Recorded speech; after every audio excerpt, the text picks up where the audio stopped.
Hey guys, tonight we slip quietly into the ancient streets of Rome, where lamplight spills across cobblestones slick from an evening rain, and the air carries the warm scent of bread from a baker's open window. You pause, hearing the muffled laughter of dinner guests behind painted shutters, and somewhere in the darkness, the soft creak of a carriage wheel turning down a narrow alley.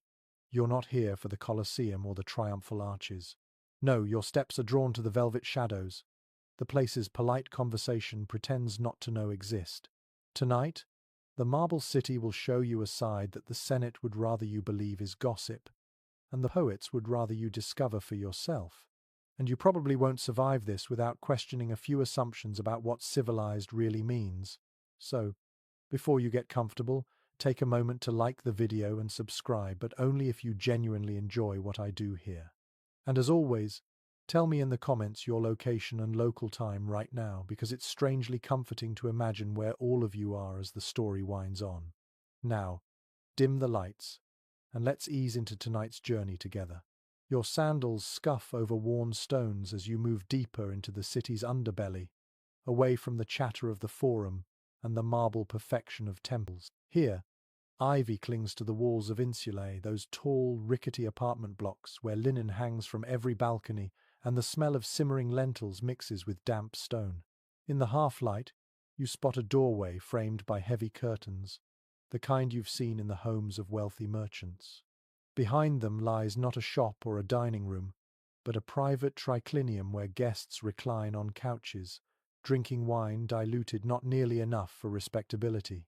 A mainstream fact you can't avoid. The Romans, for all their love of law and order, tolerated a staggering range of private behaviors, so long as they didn't threaten the public order.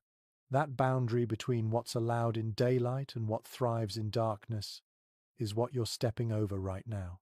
You ease into the corner of the room, unnoticed, as a serving boy offers figs to a reclining matron whose rings could pay the rent for half the block. The soft plucking of a lyre in the background almost hides a quieter transaction taking place. A handoff of a small wax tablet under the couch's edge, a promise for later, perhaps in coin, perhaps in favors. A quirky tidbit surfaces in your mind. Certain neighborhoods in Rome were nicknamed after animals like the wolf's den, not because of actual wildlife, but because of the residents' reputations for certain after-hours entertainments. You can't help but smirk at the idea that someone's address alone could hint at their nightlife habits. Beyond the curtain, the street hums with other quiet arrangements. A group of young men strolls past, each wearing a different colored stripe on their tunics, a subtle code that only certain circles would understand. One of them glances back toward the triclinium, catching sight of someone inside and giving the faintest nod an invitation or a warning. You can't quite tell.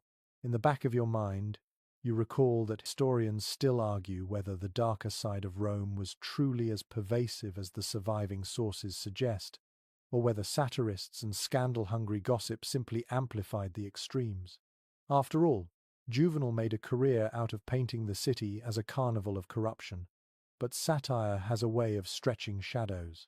You follow the movement of a servant girl slipping between the couches, her hands steady despite the drunken laughter around her. She refills cups, accepts whispered instructions, and vanishes through a side door that you notice leads not to a kitchen, but down a narrow, torch-lit hall. Your feet almost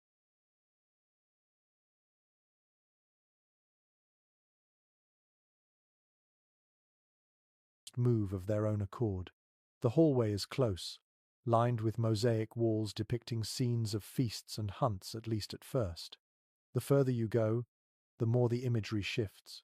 Hands reaching toward each other, veils slipping, masks half pulled from faces.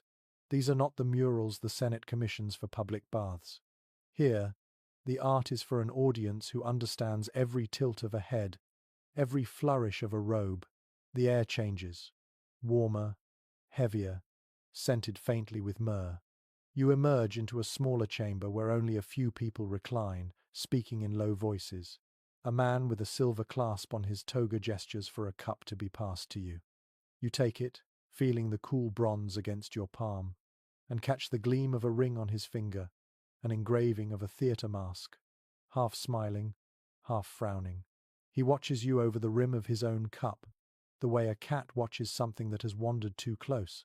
This, you realize, is where the real Rome exists, not in the marble monuments, but in the private spaces where reputation, politics, and appetite are braided together.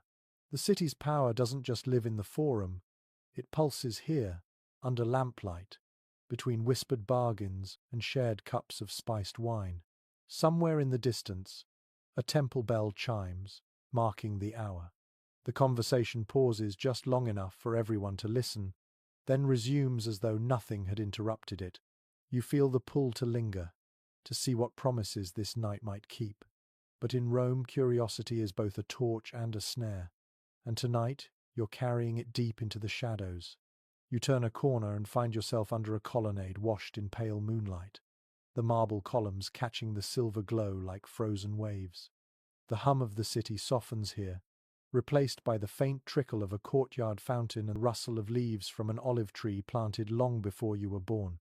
At the far end, you see a modest doorway, no gilded arch, no heraldic crest, yet the warm light spilling from it seems to pull you closer. Inside, the air is rich with the scent of honeyed wine and burning incense, a mix so heady it makes you pause. The walls are painted with soft, almost dreamlike scenes of gardens, lovers, and gods. This is not the rowdy backroom of a tavern you crept through earlier. This is deliberate. This is ceremonial. Your eyes land on the small altar against the wall, draped in crimson cloth. Upon it stand figurines, Venus with her calm and knowing smile, and Priapus, carved from olive wood, his exaggerated form both sacred and scandalous. The mainstream historical fact is simple. Roman households often kept small shrines, and their devotion to deities like Venus and Priapus wasn't merely symbolic. People genuinely believed these gods could influence fertility, passion, and personal charm, and they sought their favor not just for marriage or childbirth, but for everyday romantic and physical pursuits. You watch as a matron in a white stola steps forward, holding a shallow bronze dish filled with rose petals and oil. She scatters the petals onto the altar while murmuring words you can barely catch, her tone somewhere between a prayer and a promise. A man beside her, perhaps her husband, perhaps not, offers a small clay jar of honey, setting it beside Priapus's feet. A quirky tidbit floats into your mind. Some Romans believed that rubbing a charm blessed before the statue of Priapus on your own body could grant irresistible allure for the night ahead. The superstition was so widespread that certain markets sold blessed olive oil in unmarked jars, whispered to have been poured at such shrines before being offered to customers who didn't dare admit why they wanted it. At the edge of the room, a young man in a deep blue tunic is sketching something on a wax tablet, glancing up every so often to capture a gesture, a smile, a turn of the head. You're reminded that historians still argue whether these household rites were primarily spiritual or whether they functioned more like elaborate social rituals, a way to dress private longing in the respectable clothes of religion. The people gathered here are not the city's poorest, nor its emperors. They're merchants, widows, freedmen, people who live between the extremes of power and poverty, but who still want to tip scales of fortune in their favor. You see an older woman slip a sprig of myrtle into the pocket of a younger man's tunic. He touches it lightly, and they exchange the kind of glance that makes you sure it's more than a gesture of blessing. From somewhere outside, a breeze pushes in the faint sound of a flute. The melody is slow and winding, as if trying to wrap itself around the flickering lamplight. A serving girl moves through the room, refilling cups with golden wine. She offers one to you, her eyes glinting in the dim light. You take it, sipping, the sweetness lingering on your tongue like the last note of a song. There's a rhythm here, prayer, offering, wine, glance, touch that feels older than the city itself. You realize you're watching a performance in which everyone knows their part, yet nothing is scripted. It's a dance between faith and appetite, a delicate balancing act where the gods are as much audience as participants. You notice too how the figurines are positioned. Venus elevated slightly above Priapus, her serene gaze looking down on his irreverent grin. The arrangement seems intentional, a reminder that beauty and desire are siblings who never entirely agree on what's proper. As the evening deepens, more guests arrive. Some bring figs and almonds, others small loaves of bread dusted with sesame. These are laid on the altar, but you can see from the sideways glances that they won't all remain there.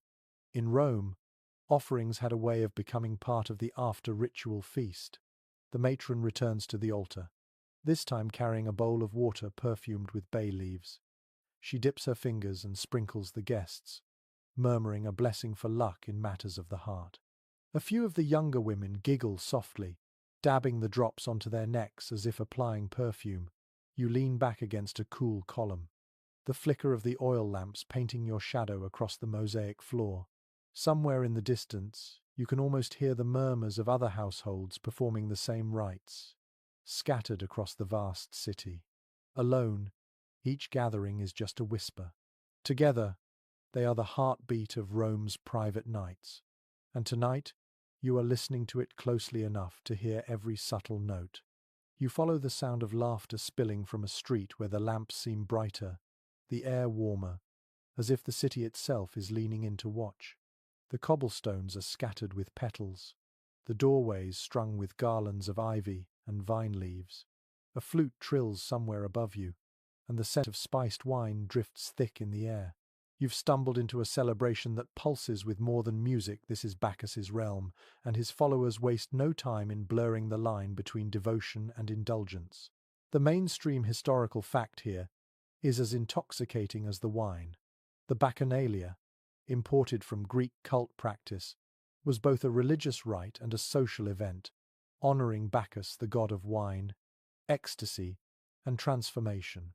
In its earliest form, the rites were small and exclusive, but by the late Republic they had swelled into sprawling nighttime gatherings, enough to alarm the Senate into regulating them. And yet, you can see with your own eyes tonight that rules on parchment rarely still a beating heart or a cup in motion. Under a canopy of grapevines, the guests recline on cushions, their fingers stained purple from fresh grapes, and their cheeks flushed from strong wine. A priestess draped in a robe of deep green stands at the center, her hair crowned with ivy. She tilts her head back, pouring a stream of wine onto the earth in offering, and the crowd answers with a cheer. You catch sight of a man wearing a fox mask, his tunic slipping off one shoulder. He offers you a clay cup, and before you can refuse, he's filled it to the brim. The first sip burns, not from heat but from the infusion of cinnamon and honey. He leans closer, speaking over the music. For Bacchus, all boundaries dissolve. His breath smells faintly of figs, his words heavy with promise. A quirky tidbit surfaces. Some accounts claim that during these festivals, the wine was sometimes mixed with hallucinogenic herbs to loosen the mind for divine messages. Whether true or just, a moralist smear campaign, the idea clings to the Bacchanalia like ivy to stone. You take another sip, wondering which version you're drinking. Around you, the dancing begins not the structured steps of the forum, but a wild, swaying rhythm where bodies move like branches in a storm. Some dancers are veiled, their identities hidden. Others wear masks shaped like stags, owls, or serpents. You realize the anonymity is as much part of the rite as the wine, an invitation to step beyond yourself, if only for a night.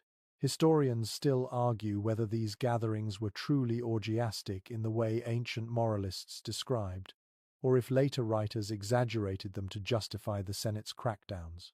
Standing here, you can see how easy it would be for an outsider to misread the chaos, to imagine more than what's visible. And yet, the glances exchanged, the hands brushing in the half-dark, they carry their own quiet stories. A group of musicians in the corner shifts the tempo. Drums join the flutes, their deep thud resonating in your chest. The priestess begins a chant, her voice low and deliberate, and the crowd answers each line with laughter, claps, or the tossing of more petals.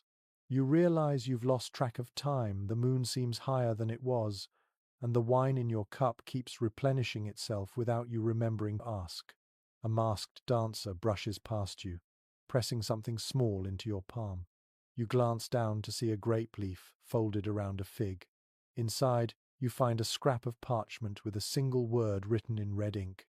You can't read it in the dim light, and by the time you look up, the dancer has vanished into the moving crowd. The space grows warmer, the air thick with perfume and the scent of crushed fruit underfoot. You step back toward the edge of the gathering, feeling the music pull at you even as you try to steady your thoughts. In the flickering lamplight, the ivy shadows seem to shift on the walls, twisting into shapes that almost look like faces. You're aware of your heartbeat now, matching the drum beats, each thud blurring the line between your body and the rhythm of the room. It's intoxicating, yes, but also something else. There's a weight beneath the joy here, a sense that everyone is running from something as much as toward it. Somewhere beyond the music, the city still ticks on the watchman's rounds, the clatter of late-night carts, but here, you're outside of that time. You're in Bacchus's hour, where the rules bend, and the world feels just a little less certain. And as the priestess raises her arms for the next offering, you feel the tug to step deeper into the circle, into the heart of the revel. After all, in Rome, the night has a way of deciding who you'll be by dawn.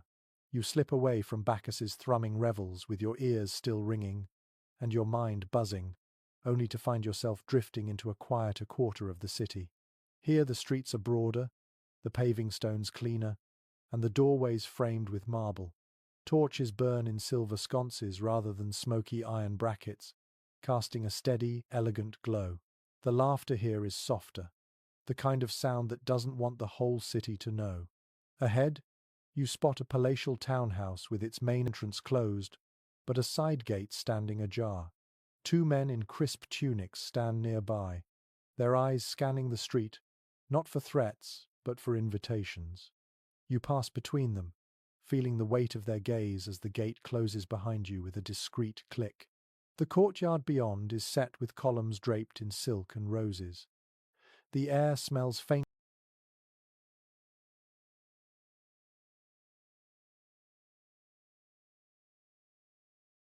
of sandalwood, and from somewhere inside you hear the muted notes of a lyre.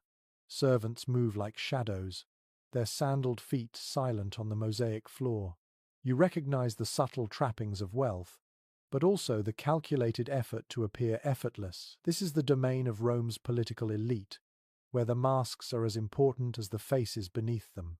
A mainstream historical fact slides into place.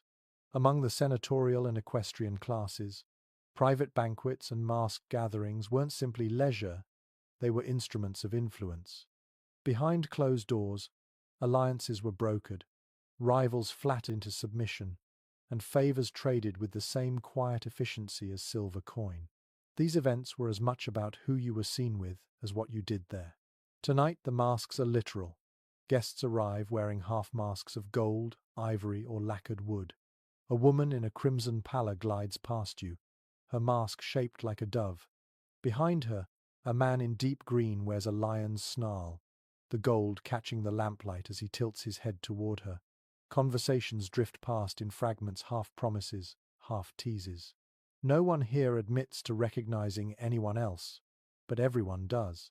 A quirky tidbit whispers from memory. Some masks at these gatherings were scented on the inside with pressed herbs or flower oils, a private indulgence meant only for the wearer. It was said that the more exotic the scent, the more exotic the wearer's tastes.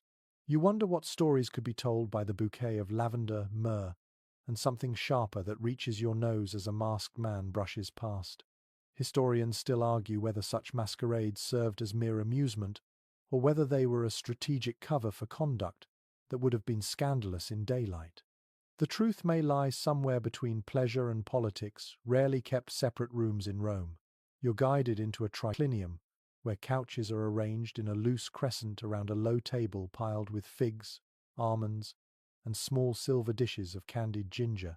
Wine is poured into crystal cups, and the first toasts begin ostensibly to the health of the Republic. But you hear the sly undercurrent in the toasting.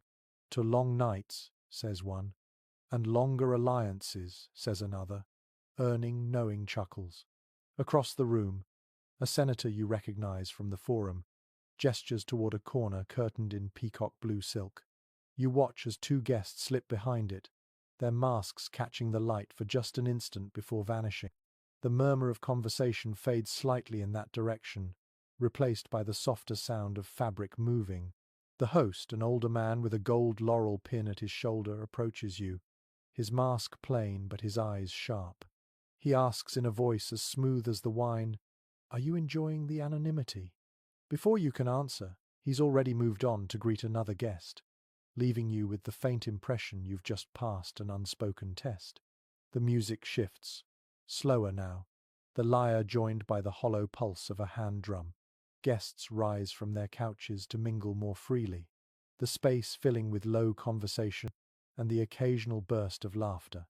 The masks seem to embolden some, allowing them to stand closer, speak softer, linger longer in each other's presence.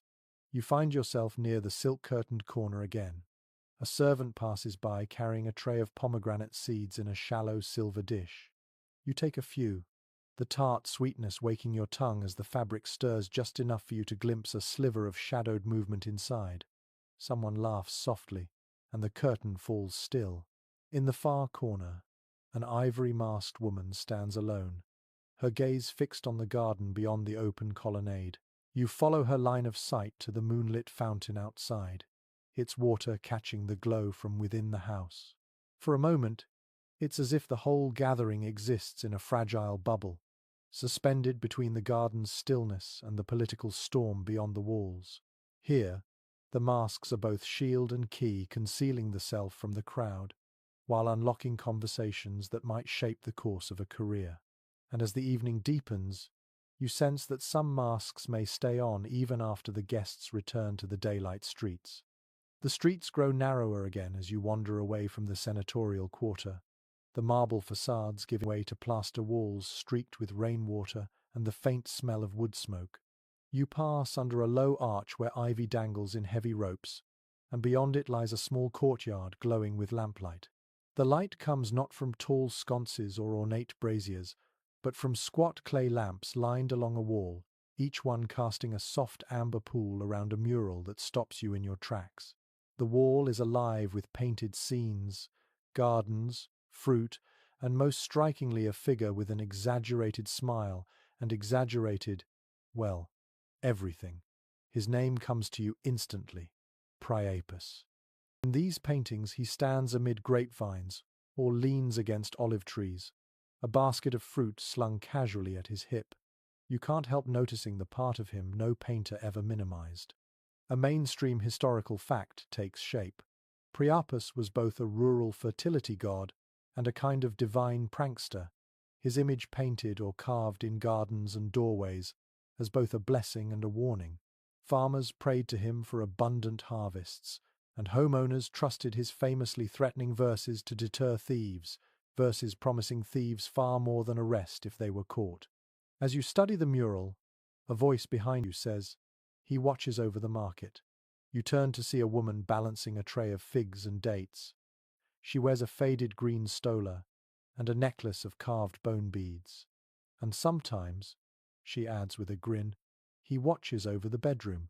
She gestures for you to follow her through a narrow doorway into a room perfumed with rosemary and wine. Here, several smaller statues of Priapus stand on shelves, each carved from olive wood, each grinning as if they know something you don't. A small crowd gathers, their hands occupied with wine cups or small offerings, a loaf of bread here, a sprig of bay leaves there. A quirky tidbit flickers to mind. Some Roman households kept miniature Priapus figurines inside their homes, believing they could ward off jealousy or bad luck in love. It's said that in certain circles gifting one of these statues was less a blessing and more a very pointed invitation. The woman with the tray offers you a fig, its skin split to reveal the crimson flesh inside. As you bite into it, she explains that the local traders hold a small ceremony to Priapus before the busiest market days. It's half tradition, half superstition, pouring wine over the god's feet, scattering rose petals, and making quietly personal requests that range from good sales to good company. Historians still argue whether Priapus was ever taken seriously as a religious figure or whether his worship was always tinged with humor. Standing here, you suspect the truth is both. The laughter doesn't make the prayers less sincere. The room hums with conversation as the wine flows, and every so often someone touches one of the statues as they pass. You notice one particularly worn from years of hands brushing over it, the wood polished smooth. A man with a silver ring shaped like a vine leaf catches you looking and winks, as if you've just stumbled into the punchline of a joke centuries in the making. From outside, you hear the clatter of a cart and the muffled calls of vendors packing up for the night. But inside this room, the pace is slower, the talk warmer, and the air thick with a sense of shared mischief. When you step back into the courtyard, the mural catches the lamplight in a way that makes Priapus's painted eyes seem to follow you. You're not sure if it's a blessing, a warning, or simply good art, but you walk away feeling as though you've just been added to the long list of people this god has quietly seen. The night air cools as you cross a stone bridge, the river beneath reflecting lantern light in broken, shivering strips. On the far bank, the streets are quieter, but there's a certain expectancy in the way a few lone figures lean in shadowed doorways. You pass between them, following the faint glow of a brazier ahead until you emerge into a courtyard surrounded by high walls. A servant opens the gate just enough for you to slip in, and the sound hits you first laughter, the splash of water, and the low murmur of voices blending with the hiss of steam. You've entered one of Rome's famed thermae, though this section isn't for the midday crowd of merchants and retirees. The polished marble benches, soft lamplight, and discreet attendants make it clear. This is where the baths double as meeting places for arrangements far beyond the practical business of getting clean. One widely recorded detail from the period is that public baths were a cornerstone of Roman daily life, serving as social hubs as much as places of hygiene. They were where news spread faster than in the forum, where deals were struck, and where the boundary between public respectability and private indulgence grew wonderfully thin. The caldarium here is warm enough to wrap your skin in heat the moment you enter. Steam hangs in the air like a curtain, softening the outlines of the room until only gleaming shoulders and lazy gestures remain. An attendant offers you a shallow bronze cup of watered wine. You accept, sipping as you watch two men speaking in the corner, their conversation low but their eyes glancing often toward the doorway. One curious side note is that some bathhouses were rumoured to employ bath guides, individuals whose role went beyond fetching oil and towels, instead steering clients toward particular pools or introducing them to certain friends. Whether these guides were paid in coin, favours, or both, was a question few patrons bothered to ask. You wander toward the tepidarium, where the water laps quietly against the edges of the pool. A woman sits on the steps, letting her hair drift in the water while speaking to a merchant whose robe is folded neatly beside him. Their heads lean close enough to touch, their voices swallowed by the sound of rippling water. The scene is intimate without being overt, like a dance whose steps everyone here already knows. Scholarly opinion remains divided on whether such late-night gatherings were tolerated by the authorities out of pragmatism or sheer indifference. Some sources insist they were frowned upon, while others suggest that as long as no one caused public scandal, the baths were left to their own devices. You dip your fingers into the warm pool, the water carrying the scent of rose oil. Nearby, an attendant kneels to refill a jar from a copper basin, moving with the deliberate slowness of someone who knows they are being watched. And indeed, a man reclining against the far wall watches him closely, his smile small but deliberate. As you move toward the frigidarium, the chill air wraps around you like a challenge. The cold pool gleams under lamplight, empty except for a single figure, an older man whose gold armlet glints with each movement. He catches your gaze for a moment, then looks away, as though to remind you that nothing here is truly an accident. The baths have their own language, a tilt of the head, a pause before stepping into the water, a lingering hand when offering a cup of wine. It's a lexicon you've only begun to understand, but tonight it speaks clearly enough. By the time you step back into the courtyard, the stars overhead seem sharper, the air cooler. Behind you, the steam still curls upward, carrying with it 100 whispered conversations you'll never fully hear, but you know their echoes will follow you deeper into the city's night. You leave the baths with the warmth still clinging to your skin, night air sharpening your senses. The streets tilt upward here, climbing toward the Palatine Hill, and you follow the faint glow of oil lamps set in carved niches. The houses are larger, their doorways framed in marble, and guarded by bronze doors that gleam even in the low light.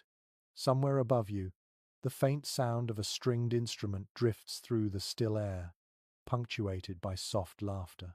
The scent of perfume, jasmine, myrrh, something sharper guides you toward a villa whose entrance is guarded not by soldiers, but by two young men in matching deep blue tunics. They glance at each other before stepping aside to let you in. The atrium opens into a long hall lined with frescoes of gardens and pavilions. But it's the figures within the painted scenes that catch your attention, graceful women reclining, their hands mid-gesture, eyes forever fixed on some unseen guest.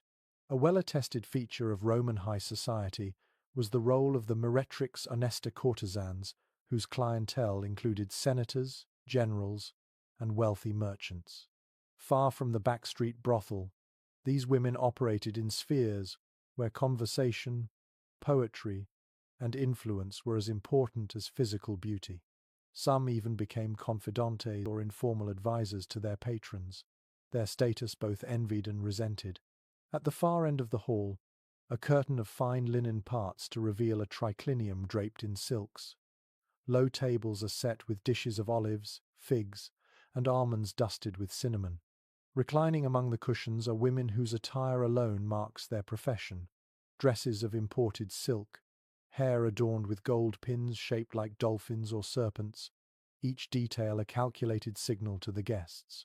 An offbeat anecdote from the era tells us that certain courtesans commissioned perfumes blended uniquely for them, scents so distinctive that patrons claimed they could recognize a woman's arrival without seeing her, simply by the air shifting in the room. As you move deeper inside, you catch a trace of sandalwood and rose oil mingled, and you can't help but wonder whose signature that might be tonight. In the corner, a woman with hair the color of polished bronze recites a few lines of Ovid, her voice low but perfectly measured. The men around her listen as though every syllable is a gift. You realize this isn't just entertainment, it's negotiation, the weaving of reputation as skillfully as any tapestry. Experts remain at odds over whether such gatherings blurred into political sounds or stayed firmly in the realm of private indulgence. The truth, judging by the guarded yet knowing smiles around you, may be that they were both, depending on the company and the hour. A servant offers you a cup of dark wine sweetened with honey, and you accept, letting its warmth slide down your throat. Across the room, a courtesan in a deep green stola tilts her head at you, a silent invitation to join her circle. You hesitate, and in that pause, another guest, a merchant with rings on every finger, moves to take your place. She welcomes him with a smile that reveals nothing but intention. As night lengthens, the triclinium hums with a rhythm of conversation, laughter, and the occasional burst of applause at a clever verse. Deals are hinted at, secrets exchanged, but all under the protective layer of elegance and wit. When you finally step back out into the night, the air feels different, cooler, quieter, yet charged with the lingering sense that you've just walked through a place where Rome's pleasures and its politics meet in silk-lined secrecy. The climb away from the Palatine takes you toward the clang of distant metal and the faint smell of wood smoke. You pass a small shrine to Mercury, its offerings of coins and garlands glinting in the lamplight, before the street widens into an open space near the old military road.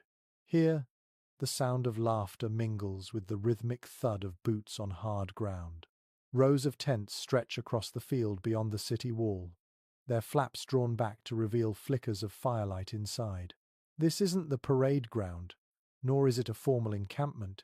It's the loosely ordered, half-hidden sprawl of a castra when the night is theirs to keep.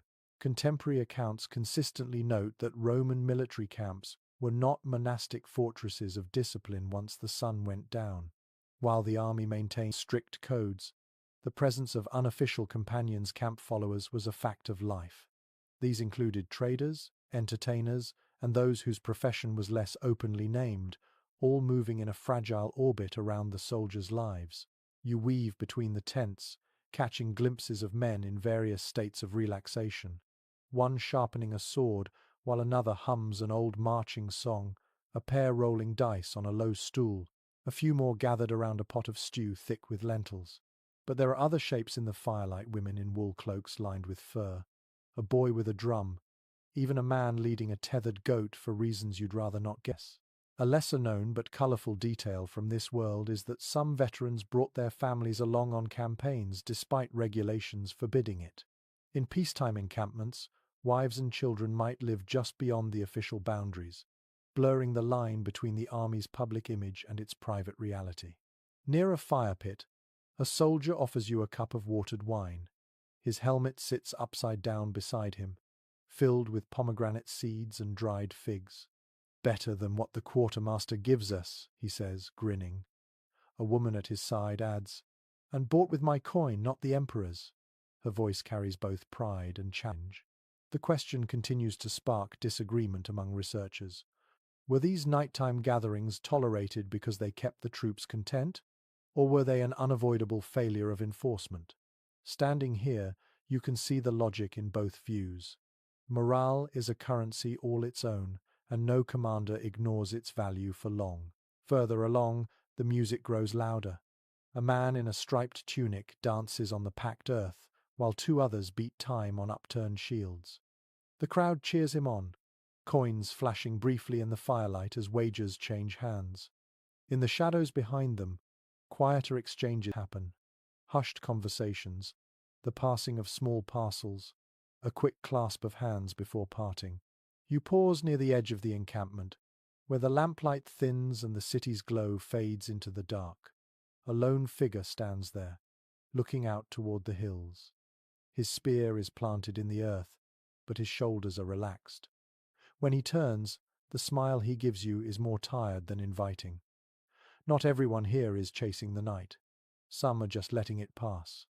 The wind shifts, carrying with it the mixed scents of firewood, leather, sweat, and roasted meat. Somewhere behind you, laughter rises again, pulling you back toward the heart of the encampment. And as you walk, you realize the same truth you've been finding all over Rome. Whether in marble halls or canvas tents, the night is a stage, and everyone here knows their part. The music from the camp fades behind you, replaced by the uneven rhythm of your own footsteps over cobblestones slick with dew. A faint breeze carries the smell of roasted chestnuts from a nearby vendor's brazier, but another scent quickly overtakes it, thick, exotic, and sweet, like cinnamon and smoke wrapped together. You follow it into a district where the buildings huddle close, their upper stories leaning toward each other as though sharing whispered gossip above the street. A line of lanterns marks the entrance to a small square. Here, merchants from every corner of the empire gather after sunset, their stalls draped in bright fabrics, trays of glinting trinkets, and bowls piled with strange fruits. But it's the stage in the middle that draws the crowd low and wide, scattered with silk scarves, metal cymbals, and a few earthen jars of wine already half emptied. From the far side, you hear the sharp snap of a drum, and a figure steps into the circle of torchlight. Her tunic is cut shorter than Roman modesty allows, her bare arms traced with painted patterns in blue and gold. The crowd leans in as she begins to move, each step fluid, hips swaying in time with the beat. Her hair, black as volcanic glass, is strung with beads that clatter softly when she spins. Ancient sources often mention that the capital drew entertainers from as far as Syria, Egypt, and beyond. These dancers were more than curiosities. They brought the allure of distant lands into the heart of Rome, offering not just a performance but a taste of somewhere far away, somewhere imagined. Near the front, a young man offers the dancer a small coin. She takes it without breaking her rhythm, tucking it into the fold of her belt. In return, she spins so close that her perfume, sharp, smoky, and unfamiliar, spills over him. His face flushes in the torchlight, though whether from heat or something else is hard to tell. One curious side note buried in a few dusty commentaries is that certain entertainers were said to speak in half-coded language while they danced, gestures, glances, and movements that meant different things depending on the watcher's understanding. For the uninitiated, it was simply art. For those in the know, it was an invitation or a refusal, as clear as speech. A boy no older than 12 weaves through the crowd, balancing a tray of cups filled with dark red wine. He pauses beside you, and when you reach for a cup, he whispers, "Don't drink it all at once." His eyes dart toward the stage, as though the advice is connected to more than just manners. The drumbeat changes, slower now, more deliberate. 2 more dancers join the first, their costumes different, one in a long skirt of gold-threaded cloth, the other in loose trousers of emerald silk. The 3 move together, weaving in and out like strands of rope, the shapes they form at once playful and calculated. You notice a few audience members slipping away toward the narrow alleys at the square's edge, their departure as unremarked as it is purposeful. Scholarly opinion remains divided on whether these gatherings were purely entertainment or whether they served as discreet fronts for other transactions. You watch a merchant in a striped cloak lean to whisper in the ear of the emerald-trousered dancer during a pause in her steps. She laughs not the bright, public laugh of the performance, but something smaller, private, and disappears with him into the alley. The music quickens again, pulling the crowd's attention back to the stage. The lead dancer now holds a small clay jar, pouring a thin stream of fragrant oil into her palm and letting it trail down her arm as she moves. The scent catches you even from a distance, spicy, rich, impossible to place. A man beside you mutters, "That's worth more than half this crowd earns in a month." Whether he means the oil or the woman using it, you can't be sure. An older woman in the audience claps along, her bracelets jingling in counterpoint to the drum. She catches you looking and says with a grin, "First time?" You nod, and she leans closer. Then remember, never believe the performance ends when the music stops. She turns back to the stage, leaving you with the uneasy sense that the night here has layers you can't yet see. The final song ends in a flurry of motion, spinning skirts, tossed scarves, the deep roll of the drum echoing off the walls of the square. Coins rain onto the stage, flashing briefly in the torchlight before vanishing into the dancers' quick hands. The crowd begins to thin, some heading toward the wine stalls, others melting into the network of side streets.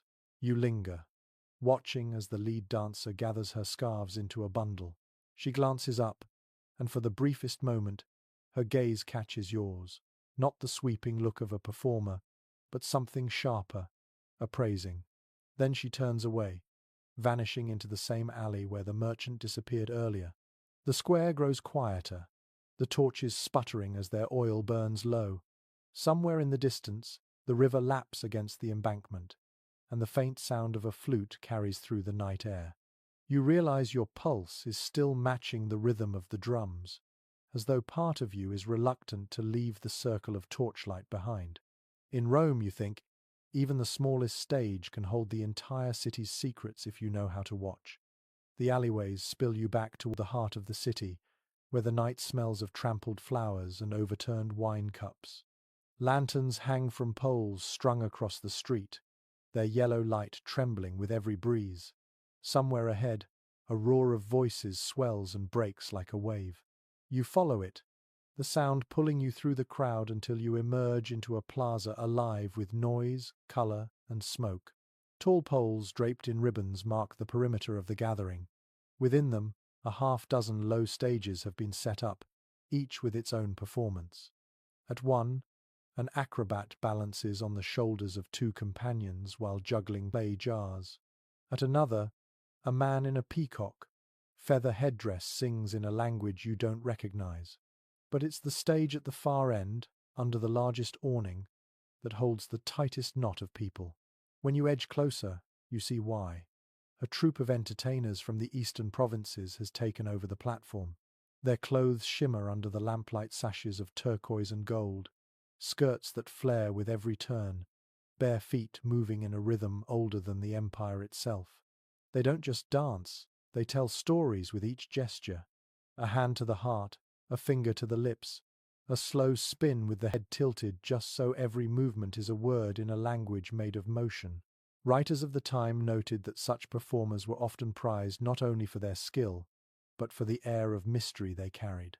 To Roman audiences, the accent, the costume, the foreign style of movement all hinted at worlds beyond the city's borders, places filled with customs and freedoms that seemed at once dangerous and intoxicating. A man in the crowd passes a clay cup to his neighbor, murmuring something you can't catch.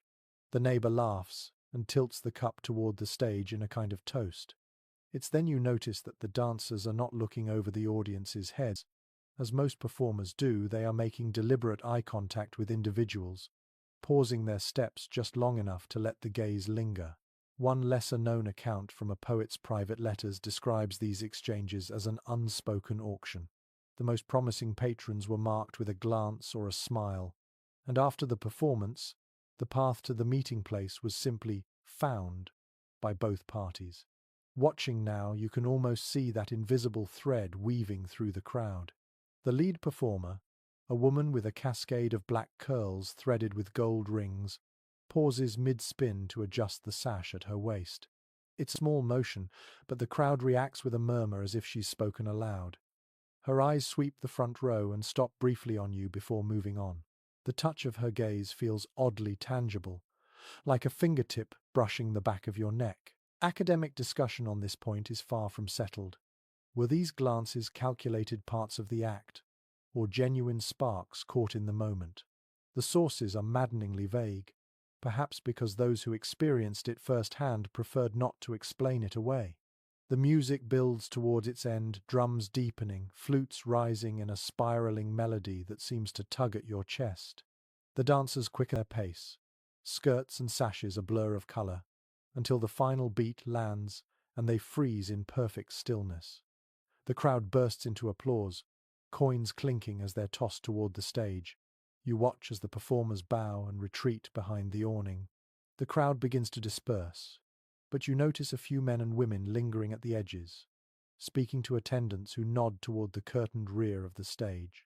Soon, those chosen slip away into the narrow lanes behind the plaza. One of the attendants catches your eye.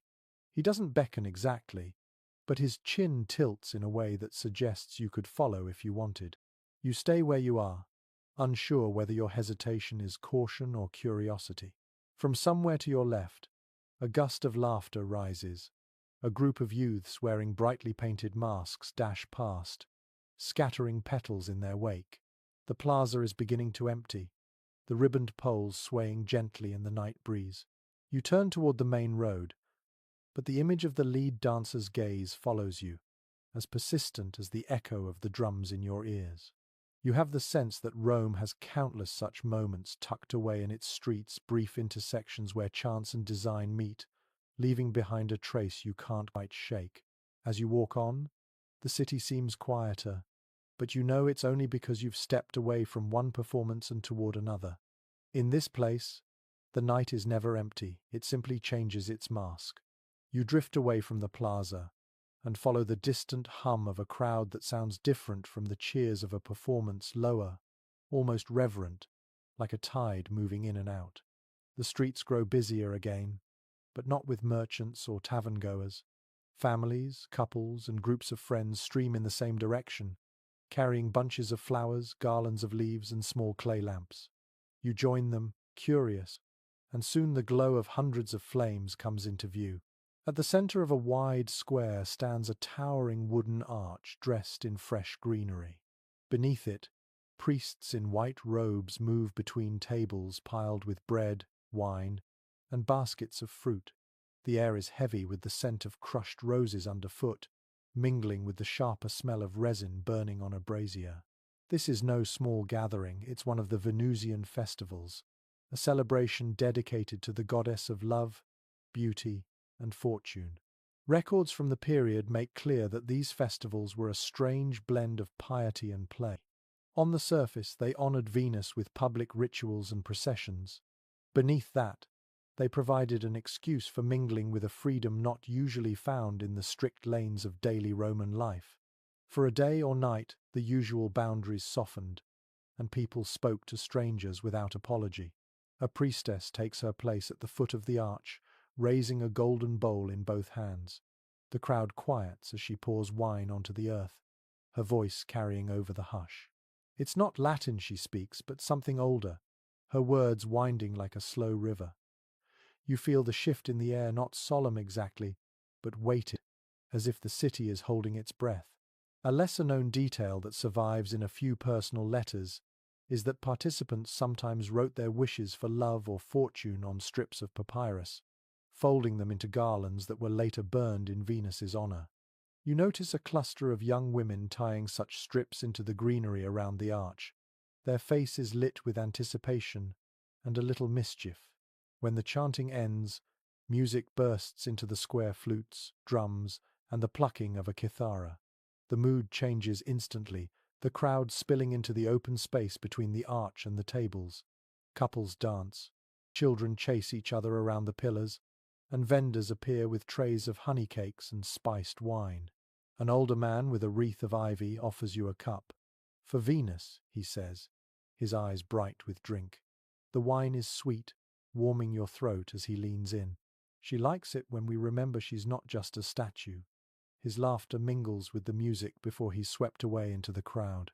Some historians suggest that the more playful customs of the Venusian festival's flirtations, exchanged gifts, stolen kisses were tolerated because they served as a release valve for the city's otherwise rigid moral codes. Watching a young soldier offer a flower to a woman twice his age and seeing her accept it with a wink, you can believe it. In one corner of the square, a group of dancers forms a ring, drawing in anyone who hesitates too close. You find yourself pulled in, moving awkwardly at first, then matching the simple steps as the circle spins faster.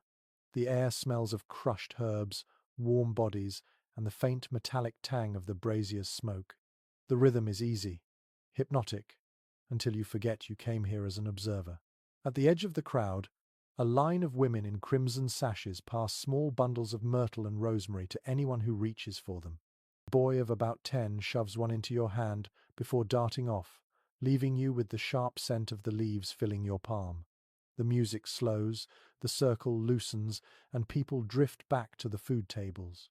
Overhead, the stars have shifted, and you realize hours have passed without notice. The priestess reappears, this time scattering rose petals into the crowd. One lands on your shoulder, its edges damp from the night air.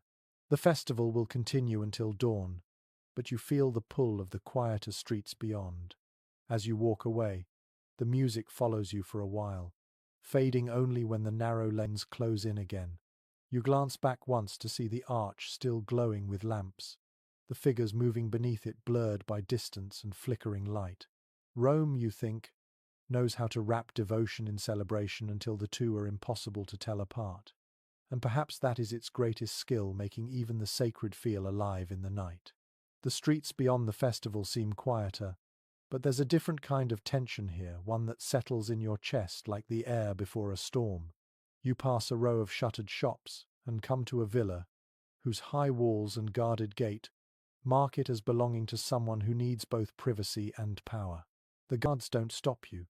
They simply note your presence with eyes that miss nothing. Inside, the air smells faintly of cedar and lamp oil. The atrium is dim except for the glow of a single bronze lamp shaped like an eagle. Servants move in near silence, their heads bowed, guiding you toward a corridor that twists deeper into the house. The walls here are painted with mythological scenes, not the familiar gods in triumph, but stranger tales. Lovers turned to trees, hunters punished by the very prey they pursued. The corridor opens into a room bathed in soft gold light from dozens of small lamps. Cushions spill across the floor, and low tables hold silver dishes of figs, pomegranates, and roasted almonds. At the center of it all sits a man in a simple white tunic, but the gold seal ring on his finger and the way others defer to him leave. No doubt you're in the private domain of someone whose name bends laws. Writings from the era make no secret that emperors and high officials often maintained hidden chambers for gatherings beyond the public eye. These were places where conversation could be frank, pleasures pursued without scrutiny, and alliances shaped in whispers rather than decrees. A woman in a pale blue stola enters, carrying a shallow bowl of water, steam curling from its surface. She kneels before the man, washing his hands with a care that feels ceremonial. His gaze drifts across the room and lands briefly on you, calm, measuring, almost amused. Without speaking, he gestures for you to join the semicircle of guests reclining nearby. One intriguing record from a household steward's journal describes how such evenings often blended entertainment with subtle political theatre. A singer's ballad might contain a veiled barb at a rival, or a game played with dice might decide the outcome of a small but profitable contract. You watch as a slender man with sharp eyes pours wine for the host, whispering something that makes the older man laugh under his breath. A poet begins reciting verses soft, languid, each line rolling into the next like warm honey. Between the words, servants move through the room, offering dishes of honey-soaked dates and cups of spiced wine. A guest to your right murmurs a toast, to the emperor's health, though you suspect the name on his lips is less important than the alliances in this room. Experts remain at odds over how much of what happened in these gatherings was genuine indulgence and how much was calculated display. Judging by the measured pace of conversation and the glances traded between certain guests, it's possible no one here truly relaxes, even in silk and lamplight. The host rises, crossing the room to where a small lyre rests against the wall. He plucks a few strings, the notes soft and deliberate. The conversation quiets as the melody unfolds, an old song, you're told later, known only among a handful of the city's elite. You realize you're witnessing something that will never be mentioned outside these walls. When the music ends, the host claps once, and servants draw back a curtain at the far side of the room. Beyond it lies a smaller space, even more richly lit, where the scent of burning myrrh drifts in thick waves. Several guests rise and slip inside, their movements unhurried but purposeful. You stay where you are, watching as the curtain falls back into place. The host catches your eye again, his expression unreadable. Then he returns to his seat, lifting his cup in a gesture that feels both like welcome and warning. Later, as you step back into the cool night air, you realize you've been holding your breath. The villa's walls rise behind you, sealing in whatever else this evening holds, and Rome's streets open ahead, ready to swallow you back into their restless flow. The moon hangs high over the rooftops as you wind your way toward a quieter district, where the hum of street life fades into the hush of guarded spaces. Marble columns rise from the shadows ahead, framing a courtyard lit by oil lamps placed in precise symmetry. The place smells faintly of laurel leaves and cool stone, a stark contrast to the perfume and spice lingering in your memory from earlier. At the center of the courtyard stands the domed Temple of Vesta, its circular form seeming to contain the night itself. You hesitate on the threshold, aware of the sanctity of this place. The Vestal virgins live here, Rome's priestesses of the hearth, bound to 30 years of service and an unbroken vow of chastity. Even emperors are said to approach them with a careful blend of respect and fear. Surviving records tell us the Vestal's role was far more than ceremonial. They tended the sacred fire that symbolized the life of the city, oversaw important wills and state documents, and acted as symbols of Rome's moral purity. But that purity was not invulnerable. Rumors of scandal carried more weight here than in any other corner of the empire. A quiet movement catches your eye. In the colonnade, two women in the white stola of the Vestals speak in low tones, their faces turned slightly away from the lamplight. One gestures subtly toward the gate, the other shakes her head but smiles an expression that would be harmless anywhere else, yet here feels almost transgressive. An unusual note in one court record mentions that accusations against a Vestal, whether founded or fabricated, could lead to trials that captivated all of Rome. Acquittal brought relief to the city. Conviction meant burial alive, a punishment so severe that even hardened senators reportedly looked away. You wonder if the women before you are simply sharing a private joke or treading a line so fine that history might have noticed. From somewhere inside the temple, a faint chime sounds soft, like a bronze bell tapped with a fingertip. The two women step apart instantly, their faces returning to the composed stillness expected of their station. A third Vestal emerges from the shadows, carrying a basket of offerings.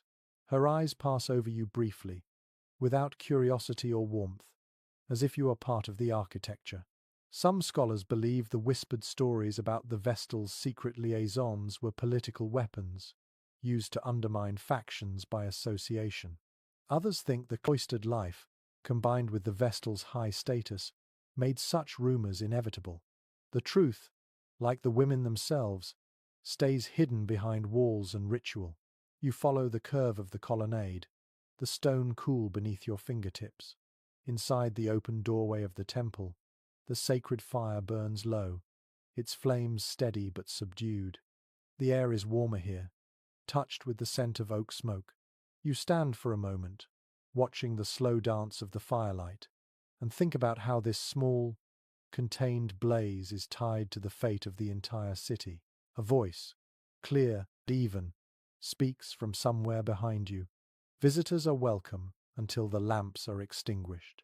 You turn to see a Vestal standing in the doorway, her face calm, her tone revealing nothing. You nod, step back, and she closes the doors with emotion as measured as her words. The courtyard feels cooler when you leave, the lamps casting long shadows across the marble. The city beyond the gate seems louder now, almost coarse after the temple's restrained silence. You glance back once to see the columns still standing tall against the night, guardians of a fire you will never touch but will always remember. The road from the Vestal courtyard leads you into a livelier quarter, where the air feels looser, the conversation freer. The streets open into a semicircular plaza, dominated by the curved facade of a theatre, its marble pillars rising in neat rhythm toward the night sky. Torches in iron baskets throw long shadows across the crowd waiting at the entrance. You slip inside with them, the scent of oil lamps and worn wood replacing the crisp air of the street. The seating rises in steep tiers, packed with citizens wrapped in cloaks against the evening chill. On the stage below, a pair of actors in brightly painted masks are already mid-dialogue, their voices carrying effortlessly even to the back rows. At first the play seems harmless, a fable about a merchant and his clever wife, but the lines slide quickly into a different tone.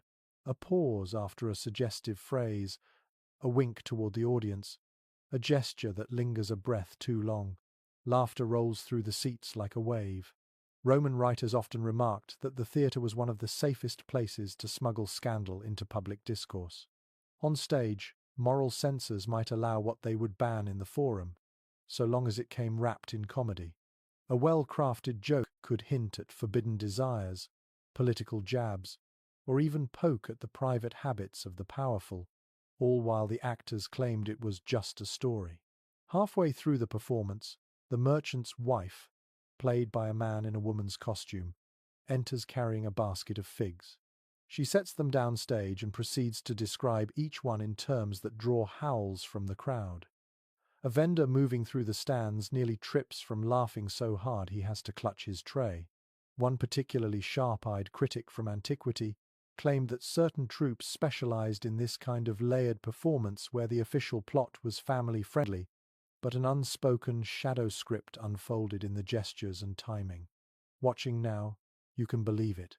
The actors exchange quick glances, their masks hiding smiles that seem meant for each other more than for the audience. The scene changes, and a group of musicians takes the stage. Their song appears to praise the virtues of a Roman matron, but the lyrics twist just enough to suggest they might be speaking of someone else entirely. Someone in the audience, perhaps. Heads turn, whispers spread, and you notice a man in the front row pull his cloak a little tighter. Some historians still wonder whether these plays ever crossed the line into outright scandal, or whether they thrived precisely because they danced on the edge without stepping over. Here in the warm glow of the lamps, the audience seems happy to live in that tension, laughing a little louder than the lines strictly require. As the final act unfolds, the merchant delivers a closing monologue that on the surface laments the price of grain, but in its rhythm and inflection carries an entirely different complaint about the cost of passion and the bargains struck in private. The crowd cheers as the actors bow, their masks bobbing in unison, and coins clatter onto the stage. Outside, the night air feels cooler after the warmth of the theatre. A few audience members linger under the colonnade, replaying their favorite lines in hushed tones. Someone near you mutters, "They'll never stage that one for the magistrates," and laughs to himself before melting into the crowd. You walk away with the echo of the actors' voices still in your ears, aware that Rome's stages are not just for entertainment, they're for saying the things that can't be said anywhere else, at least not without a mask. You follow the gentle slope of the street downhill, away from the theatre's laughter, into a district where the glow of shop fronts is replaced by the softer flicker of lamps in private doorways. The paving stones here are uneven, and every so often you pass a fountain trickling into a shallow basin where stray dogs lap quietly. The air smells of damp stone and something faintly sweet fresh papyrus, ink, and warm beeswax. The source becomes clear as you turn into a narrow lane, lined with small bookshops and scribes' stalls. Tonight, one of the shops is still open, its door propped wide to let the warm lamplight spill onto the street. Inside, the shelves are stacked not just with works of Cicero or Virgil, but with smaller, thinner scrolls bound in dyed leather, their titles handwritten in curling script.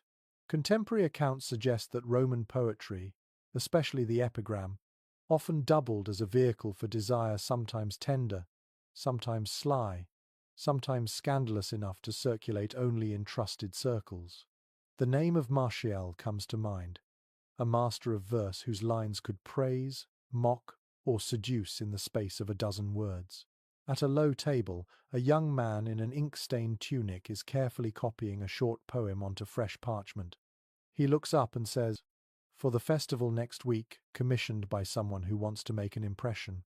His tone leaves no doubt that the impression will not be entirely innocent. A lesser-known but telling practice was the exchange of such verses as part of courtship slipped into a fruit basket, rolled into a wax-sealed tube, or even scratched onto a wall for a particular pair of eyes.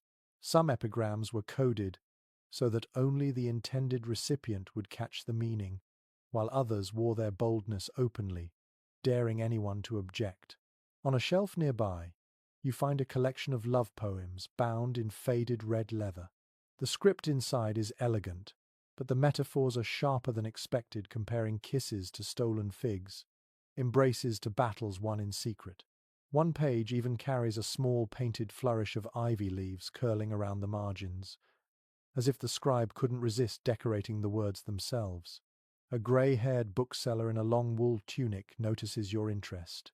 "Words travel faster than feet," he says, tapping the cover. "But they also linger longer, especially the dangerous ones."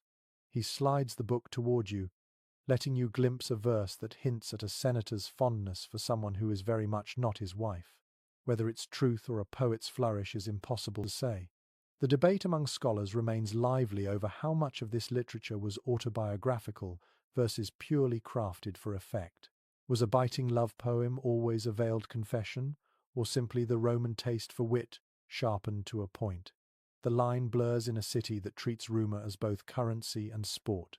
Before leaving, you purchase a small scroll, the ink still fresh enough to perfume the air with its faint metallic tang. The scribe wraps it in linen and ties it with a thin cord. "Don't read it here," he advises with a knowing smile. "The words are meant for lamplight and quiet." Back outside, the lane feels even narrower in the night air, the distant sound of revelers replaced by the steady scratch of quills from the shops you pass. Somewhere overhead, a shutter opens briefly, and a voice recites a line of verse into the darkness, answered by laughter from another window. You slip the scroll into your tunic and continue on, thinking about how in Rome desire can be carried as easily in ink as in a glance, and how either can leave a mark that lasts longer than the night. The street narrows into a twisting corridor of shadows, and the smell of ink and parchment fades, replaced by a pungent blend of herbs, resin, and something faintly metallic. You follow it to a small open-front shop tucked beneath an overhanging balcony. Its shelves are cluttered with clay jars, woven baskets, and bundles of dried plants hanging upside down like sleeping bats. A crooked sign carved with a crescent moon sways slightly in the breeze. Inside, a woman with hair the color of ash stirs a bronze mortar, her bracelets clinking softly. She glances up without surprise, as though she's been expecting you. Looking for a cure? She asks, her voice steady. Or a cause? One well-documented feature of Roman street life was the trade in love charms and potions, an odd marriage of superstition, folk practice, and early pharmacology. Apothecaries like this one catered not only to ailments of the body but to troubles of the heart, selling concoctions that promised to spark desire, bind affections, or drive rivals away. The woman sets down her pestle and gestures to a row of small jars. Rose oil for sweetening the mood, rue to sour it, and this, she lifts a jar no bigger than a fist. A blend from Alexandria. Works quickly, but only if you mean it. She says nothing more, letting the silence imply the rest. A curious scrap from a satirist's work notes that certain irresistible powders were nothing more than crushed cinnamon and ground almonds. Delicious, yes, but magical only in their ability to empty a buyer's purse. Still, some mixtures contained genuinely potent ingredients. Opium, wines steeped with exotic spices, even rare resins that might leave the skin tingling for hours. You wander further inside, where a younger man is tying bundles of fresh mint with strips of linen. He looks up and says, "Some want to attract, some want to forget. The second is harder." He slides a small packet toward you, wrapped in waxed cloth and tied with a red thread. Burn this at midnight if you wish to let go of someone. The debate among experts continues over whether such practices were harmless theatre or carried real physiological effects. In a city where belief itself could tip the balance of the heart, perhaps it hardly mattered. A small wooden box near the counter catches your attention. Inside are amulets carved from bone, each etched with strange symbols. The woman notices and explains, for protection sometimes from others, sometimes from yourself. Her tone is light, but her eyes are serious. You choose a simple clay vial sealed with wax, its contents unknown. She wraps it in cloth and slips it into your hand with a quiet warning. Remember, the gods may grant what you ask, and they may not care if it's good for you. Back outside, the night air feels cooler, the herb scent still clinging to your clothes. In the narrow lane, a couple walks past, their hands barely touching but their steps perfectly in sync. You wonder if they've ever stood where you just were, making their own bargains with plants and powders. As you move on, the vial in your pocket feels heavier than it should. In Rome, love is not only written in verse or spoken in the dark, it can be bottled, bought, and bargained for, carrying with it both promise and peril. The lane from the apothecary leads you toward a district where the buildings stand taller, their facades freshly whitewashed, and the doorways guarded by bronze knockers polished to a mirror shine. Here the air smells faintly of cedarwood and warm bread, but the sound is different. No music or shouts, only the muted rhythm of voices speaking behind closed shutters. You slow before a grand atrium house where the front door stands ajar. A servant in a plain tunic leans against the threshold, glances at you, and then disappears inside without a word. Curiosity draws you across the mosaic floor of the entryway, your footsteps echoing softly. Within, the light is dim, filtered through linen curtains, and the air is warm with the scent of spiced wine and beeswax candles. According to surviving letters and legal records, Rome's marital arrangements were often far more flexible than the official moral code suggested. The matrona, a wife of high status, could wield enormous influence socially, politically, and privately, and not all her influence was confined to her husband's household. Alliances were built not just at the Senate or the marketplace, but in whispered conversations across a dining couch. At the far end of the room, a woman in a pale saffron stola reclines on a cushioned seat, her hair pinned with a gold comb shaped like a dove. A man sits opposite her, leaning forward just enough that their knees nearly touch. His voice is low, but her laughter carries through the room light, practiced, the kind that invites more words. One striking detail from a senator's memoir hints at the subtle signals of such meetings. A hand resting too long on a wine cup, a brooch worn in a particular position. Even the arrangement of a woman's veil could be a private message to someone watching. Tonight, the matron's veil is pushed back, her face fully lit by the lamp beside her. From the corner, you see an older servant refill their cups without so much as a glance at their faces, as though he has done this 100 times before, and expects to do it 100 more. Whether he chooses not to notice or is part of the arrangement is impossible to say. Historians remain divided over how common these quiet entanglements were. Some argue they were the exception, the talk of scandalmongers looking to sell a story. Others suggest they were an open secret, tolerated so long as they caused no public embarrassment. A second man enters, a cousin perhaps, or a trusted friend. He greets the woman with a kiss on the cheek, lingering a fraction too long before turning to speak with the first man. The conversation continues in the same low tone, but the energy in the room has shifted, like a board game with new pieces suddenly in play. The matron catches you watching. She doesn't look away. Instead, she holds your gaze for the space of a breath, her expression unreadable. Then she reaches for a fig from the table, bites into it slowly, and returns her attention to her companions. A younger woman, perhaps a handmaiden, appears beside you. She offers a small dish of almonds and murmurs, "Not all alliances are sealed in the forum." Her voice is neutral, almost casual, but the weight of the words lingers. You finish the wine offered to you earlier, its spice lingering on your tongue, and step back into the cooler air of the street. Behind you, the murmur of voices resumes as though nothing had paused. The door closes quietly, leaving the house's secrets behind its polished bronze and painted walls. And you, once again, are walking Rome's streets with the sense that in this city, every open door has another story waiting behind it, if you choose to step inside.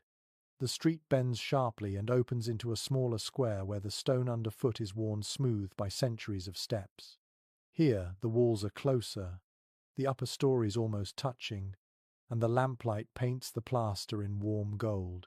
At first glance, it looks like any quiet corner of the city at night until you notice the writing. It's everywhere. Faded lines scratched into the plaster, letters painted in red and black, crude drawings and short, sharp phrases carved deep into the stone. Some are old enough to be half lost to time, others fresh enough that the lime still flakes from the letters. Archaeological records, especially from Pompeii, reveal that graffiti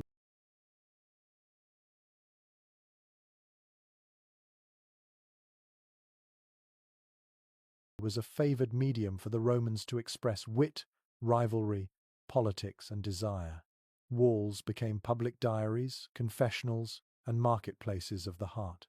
Some inscriptions praised lovers in extravagant verse, others mocked rivals, and still others promised favors in exchange for a discreet meeting place. You run your fingers over one line painted in neat capitals. Livia, your eyes conquer more than Caesar's armies. A little farther along, in a quick, slanted hand, someone has scrawled, "I was here with Marcus." He knows. The two messages face each other like opponents in an argument. One fragment of a scribe's memoir notes that lovers sometimes hired literate street writers to inscribe messages on their behalf, especially if they wanted them to be legible, poetic, or particularly biting. The illiterate could still join in, marking hearts, symbols, or even handprints. A man in a leather apron is leaning against the wall, watching you read. He gestures toward a patch of fresh writing. "New today," he says, and already the neighbors are talking. The message reads, "To the one who stole my necklace, you stole my heart too." Whether it's meant as humor or genuine confession, the smudged paint suggests haste, maybe even nerves.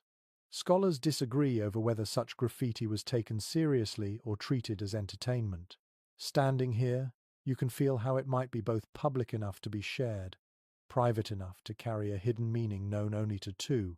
At the far end of the square, a set of steps leads to a narrow alley. The walls here are even denser with markings, layered until the letters overlap. In the flickering lamplight, you spot crude drawings of ships, gladiators, and scenes that leave little to the imagination. A particularly bold image shows a figure pouring wine for another, reclining on a couch above it, the inscription, "Better than Bacchus himself." You pause at one wall where a small wooden box hangs by a cord. A slip of parchment pokes out, ink still drying. Someone must have left it minutes ago. You're tempted to pull it free, but the sound of footsteps in the alley behind you makes you step away. A hooded figure passes without looking at you, disappearing into the square. The smell of fresh paint lingers as you make your way out, the walls closing in behind you like the covers of an unfinished book. Back on the main street, the night feels different, as if the city has been whispering to itself, and you've just overheard a fragment. In Rome, it seems, even the bricks have something to say if you know how to read them. The alley from the graffiti-covered square widens into a courtyard awash in warm lamplight, the kind that glows from every corner without a single shadow breaking it. Long, low tables have been set up beneath a canopy of woven reeds, their surfaces crowded with platters of roasted game birds, bowls of olives gleaming with oil, wheels of cheese sliced into generous wedges, and baskets spilling over with figs and pomegranates. The smell is intoxicating smoke, cinnamon, and the faint sweetness of honey. You've stumbled into the preparations for a private banquet, the sort that might stretch from sunset to sunrise without a moment's lull. Writers of the time described such evenings as both indulgence and theatre. The host not only fed his guests but staged an experience that unfolded in carefully timed courses, each dish paired with conversation, entertainment, and the subtle shifting of alliances. A slave carrying a tray of wine cups brushes past you, murmuring for you to take one. The wine is deep red, sweetened with dates, and just enough spice to warm the back of your throat. Across the courtyard, the host, a man in a crimson-bordered toga, claps his hands, signaling the first course. Servants enter in pairs, each bearing a dish that seems as much display as nourishment. A roast peacock with its feathers artfully reattached, a platter of fish arranged to look as though they're still swimming, and a pyramid of honey cakes dusted with edible gold. Guests murmur their appreciation, leaning close to one another to trade comments as the feast begins. One colourful detail from a satirist's account recalls that some hosts placed small surprises inside certain dishes, nuts dyed with saffron, tiny carved tokens hidden in bread rolls meant to spark laughter or playful wagers. Tonight, a woman at the far end of the table cuts into a fig to reveal a folded scrap of parchment. She reads it silently, smiles, and tucks it into her sleeve. The scholarly view is split on whether these banquets were truly about the food, or whether the meal was just a convenient frame for other indulgences.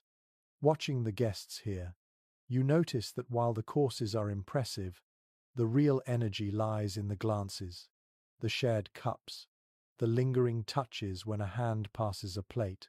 A musician with a small lyre begins to play, his melody soft enough not to compete with the conversation. Near him, a storyteller rises and begins weaving a tale about a fisherman who falls in love with a goddess disguised as a mortal. The story is full of sly humor and double meanings, earning chuckles from some guests and quiet nods from others who catch the deeper implication. You take another sip of wine and notice that the seating isn't random. Certain guests are placed beside those they might most wish to impress or perhaps most wish to persuade. A pair of senators lean toward each other, speaking so quietly you can only see their lips moving. Beside them, a woman in a gown of pale blue laughs at something whispered by her companion, though her eyes never leave the man across the table. In the center of the courtyard, a servant refills lamps with oil, the flames flaring briefly. For a moment, the light sharpens every detail, the glint of a gold ring, the curve of a smile, the faint red stain of wine on someone's lips before settling back into its softer glow. As the second course is served, the host raises his cup.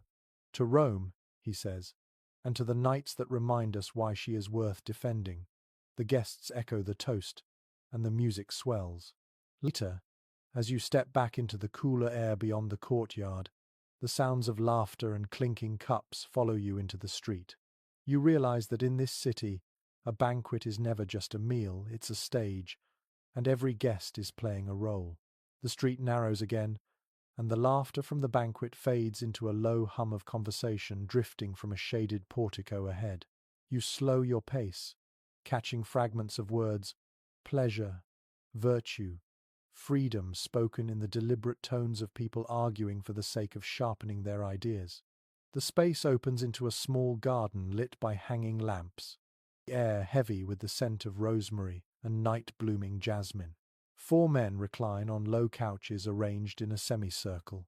Between them, a low table holds cups of watered wine, a platter of olives, and a scroll unrolled just enough to reveal a few lines of careful Greek script. One of the men, a broad-shouldered figure with a trimmed beard, taps the scroll as he speaks. Epicurus teaches that pleasure is the absence of pain. But tell me, he glances toward a younger man across from him, what is a life without desire? Roman sources record that philosophical debates on love and pleasure were not confined to lecture halls. They flourished in gardens, baths, and private courtyards, often late into the night when wine loosened tongues and the boundaries between theory and confession began to blur. The younger man smiles, leaning back against the cushions. A life without desire, he says. That is the life of a stone, and I have no wish to be carved into a statue just yet. His remark earns laughter from the group, but also a raised eyebrow from the bearded man. One curious passage from a Stoic's personal notebook notes that such debates often used hypothetical lovers as examples, though sometimes the names were just thinly disguised references to real people present in the conversation. You suspect tonight's hypotheticals carry the same double edge. A third man, wiry and quick-eyed, refills his cup and interrupts. Desire is a trap. It makes fools of the wise and cowards of the brave. Better to master it than to chase it. His words carry conviction, but you notice his gaze lingering a moment too long on the servant who passes behind him, setting down a fresh platter of figs. The discussion turns sharper, with the Epicurean arguing that physical pleasure can be virtuous if pursued without harm, and the Stoic countering that virtue itself should be the goal, not the feeling it brings. A cynic at the end of the table snorts into his wine and mutters something about philosophers who preach moderation only after they've had their fill. Experts still debate whether these gatherings were primarily about refining ideas or about using philosophy as a social performance, a way to demonstrate wit, charm, and learning to those whose opinion mattered. Judging by the laughter and the occasional sidelong glance, tonight's meeting seems to be serving both purposes equally well. A servant appears with a small amphora, pouring a darker, richer wine into each cup. The beard man raises his in a mock toast, to pleasure whether in the body, the mind, or the soul, and to the arguments that make it taste sweeter. As the night deepens, the garden's shadows grow longer, the lamp flames flickering in the breeze. You rise quietly, stepping out through the ivy-covered archway back into the street. Behind you, the voices fade to a murmur, still circling the same questions that have been asked for centuries. In Rome, even philosophy is laced with the pulse of desire, and the debate over whether to master it or let it lead the way is one the city never truly settles. The ivy-covered arch gives way to a slope leading toward the river, where the breeze carries the damp, mineral scent of water mixed with the faint tang of olive oil burning in nearby lamps. The streets here are quieter, though not empty shadows pass in pairs, and the occasional flicker of gold on a bracelet or earring catches the lamplight. Overhead, the stars blur in the haze, but one glows steady, framed by the rooftops. Jupiter, bright and unmoving. You round a corner into a narrow market street where stalls are shuttered, their awnings tied back. A single table remains open, draped with indigo cloth and covered in wax tablets, polished bronze armillary spheres, and bowls of smooth river stones etched with symbols. Behind it sits an older man with a short, silver beard, arranging a stack of star charts. Accounts from the period note that astrology was deeply woven into Roman life, not merely for predicting harvests or military campaigns, but for guiding matters of the heart. Lovers timed meetings by the moon's phase, and some refused advances until the stars aligned in their favor. The astrologer looks up as you approach, eyes sharp despite the dim light. "You have the look of someone waiting for the right moment," he says. His Latin is measured, precise. He gestures to a stool opposite him and slides a wax tablet toward you. "Tell me the day and hour you first met the one you're thinking of." You give him a date, and he begins scratching figures into the wax with a stylus. "Venus in trine with Jupiter," he murmurs. "Favorable for beginnings. But Mars was ascendant, so there will be conflict, or great passion, or both." He glances up with a faint smile. "Perhaps the same thing." One intriguing detail preserved in a poet's private letters is that some Romans carried small lead tablets inscribed with favorable horoscopes, keeping them close as charms. Others paid to have a rival's stars read, in a way that foretold misfortune, hoping to sour their prospects in love or politics. The astrologer produces a small bronze disc engraved with constellations and turns it in the lamplight. "For a fee, I can mark the next night your stars will favor you," he says. His tone is casual, but the offer hangs between you like a suspended coin. From a doorway nearby, a woman watches. She wears a hooded cloak, but the edge of a gold hairpin glints in her hair. She catches your eye for an instant before disappearing inside, as if to remind you that the right moment might be closer than the stars suggest. Scholarly opinion remains divided on whether such consultations were sought out of genuine belief or as a way to add ceremony and a touch of inevitability to decisions already made. The way the astrologer's hand lingers over the wax tablet makes you think it's not entirely about fate. He hands you a folded scrap of parchment, its surface dusted lightly with crushed lavender. "When the moon is half and Jupiter is clear in the east," he says, "go where the river bends, and you may find what you seek." You tuck the parchment into your belt and step back into the cool night. The river's dark surface shimmers faintly ahead, and for a moment you feel the pull to follow it now, to test whether the stars are truly waiting for you, or whether, like so much in Rome, they're just another stage for desire to play upon. The astrologer's words still hum in your mind as you leave the riverfront and follow a street lined with small shadowed shrines. Their niches are crowded with clay figurines, some weathered into anonymity, others painted in vivid reds and blues that have somehow resisted the years. A faint smoke of incense drifts from one open doorway, curling upward in lazy spirals. You step inside to find a room no larger than a market stall. Its walls are covered with painted panels depicting figures unfamiliar even in Rome. A woman with a lion's head, a man with the horns of a bull, a winged child holding a bowl of fire. The air smells of cedar resin and something sharper, almost metallic. At the center, a bronze brazier glows, tended by a man in a dark linen robe. Roman accounts speak often of imported cults, religions, and rites brought from Egypt, Syria, and beyond that, promise transformation, protection, or ecstasy to those willing to step outside the state-sanctioned gods. Some drew curious onlookers, others gathered devoted followers who met in secret, their rituals whispered about in the streets. The priest greets you with a nod and offers a small cup of liquid dark as ink. "To see what cannot be seen," he says, his accent marking him as a foreigner. You sip cautiously.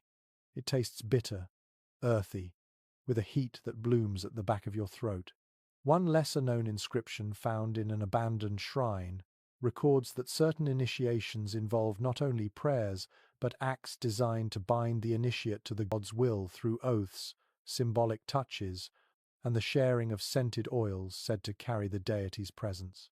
Whether the binding was physical, emotional, or imagined, seems to have been left for the initiate to decide. Around the brazier, 3 women kneel, their heads bowed. The priest walks behind them, sprinkling a fine powder into their hair, the scent of it sweet and intoxicating.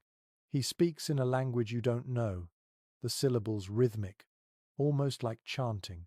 The women's shoulders rise and fall in unison, as though breathing to the same beat. Experts remain divided on whether these imported rites were seen as threatening to Roman morals or simply absorbed into the city's endless appetite for novelty.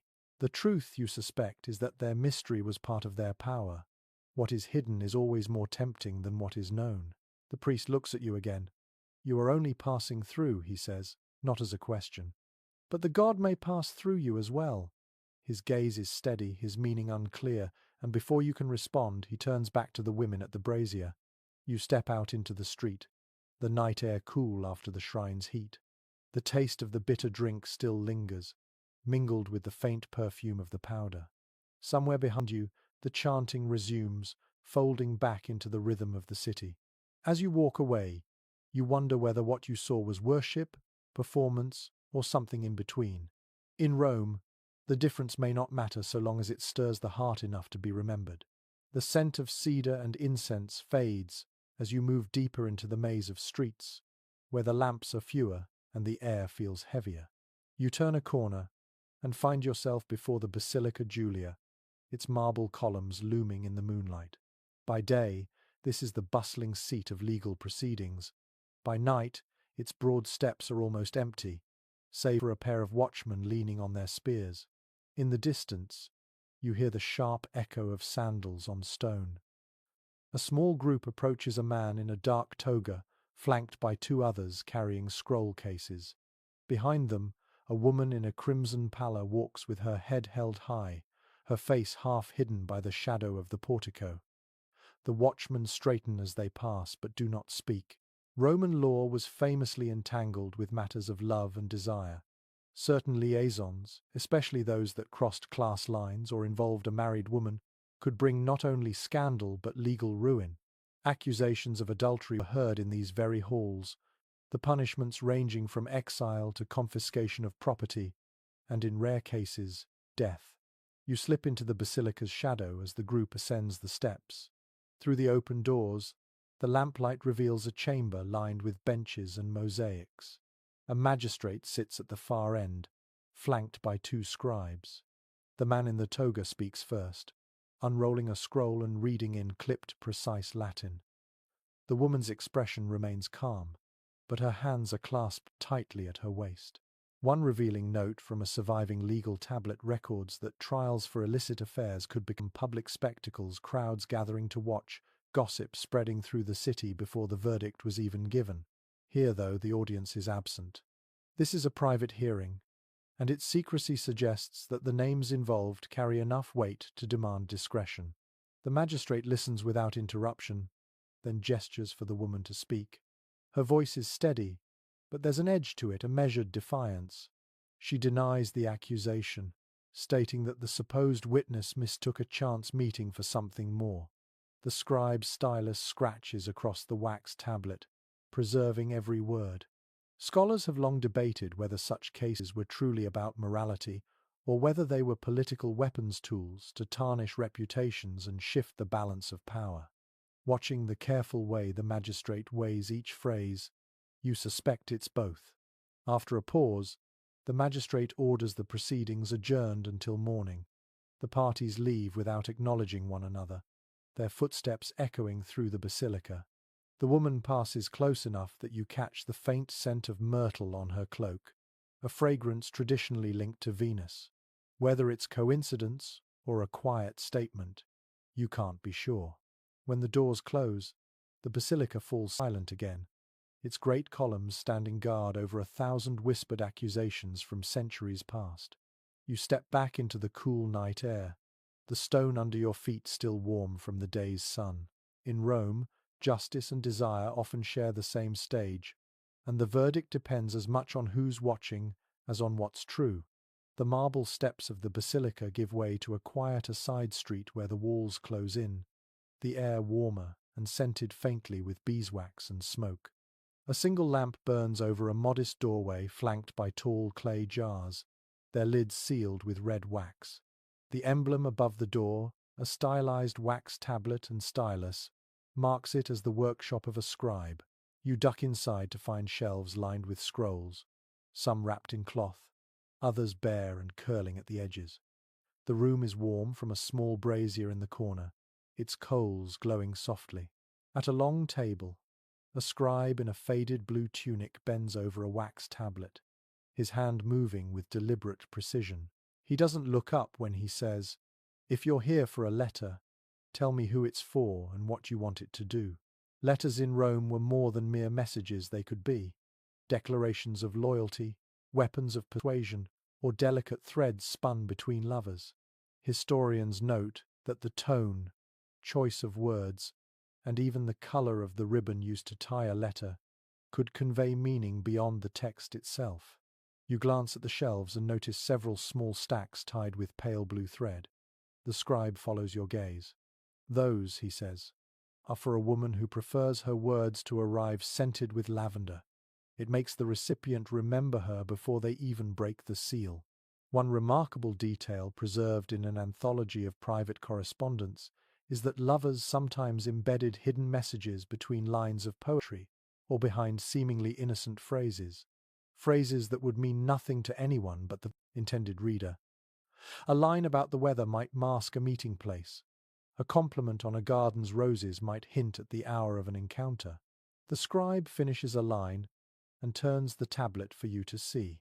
The words are formal, polite, but the tilt of certain letters is deliberate just enough to form a secondary message when read in sequence.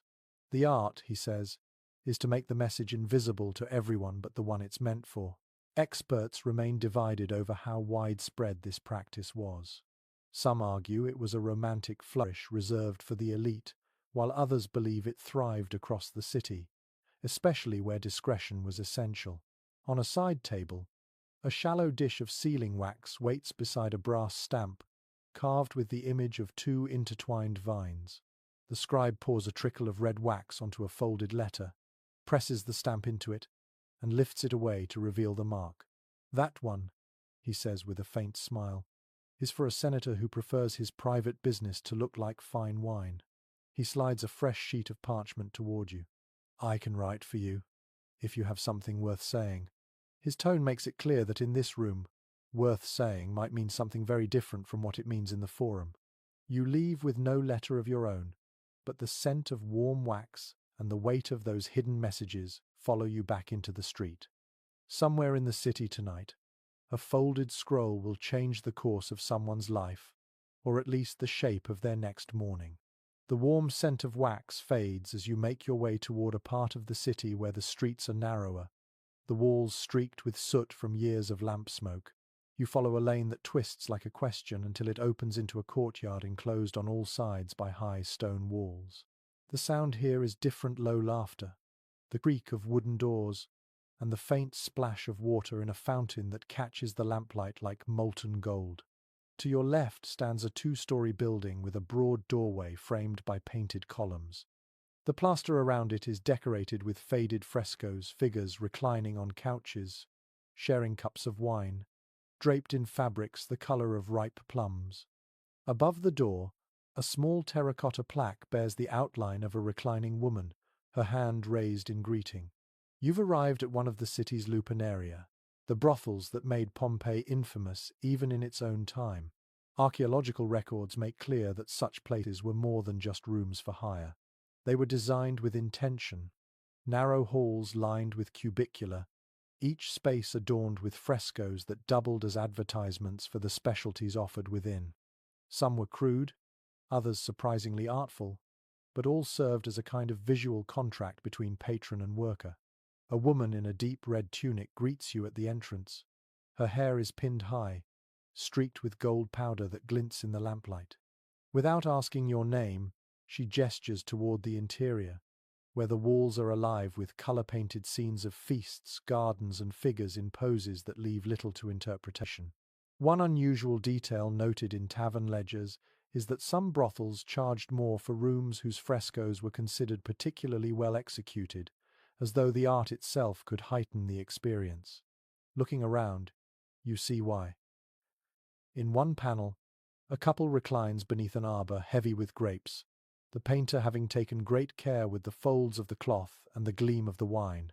The air is warm and heavy with the scent of oil lamps mixed with perfume. Voices drift from behind curtained doorways, soft laughter, the clink of a cup being set down, the shuffle of feet on mosaic floors. A servant moves past carrying a tray of bread and olives, a reminder that in Rome, even here, hospitality was part of the service. The debate among scholars continues over whether these establishments were primarily visited by laborers and sailors, or whether the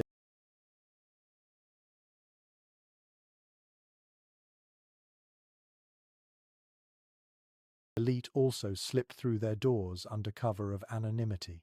Judging by the quality of the frescoes and the gold pins in the hair of the woman at the door, this is no place for the desperate alone.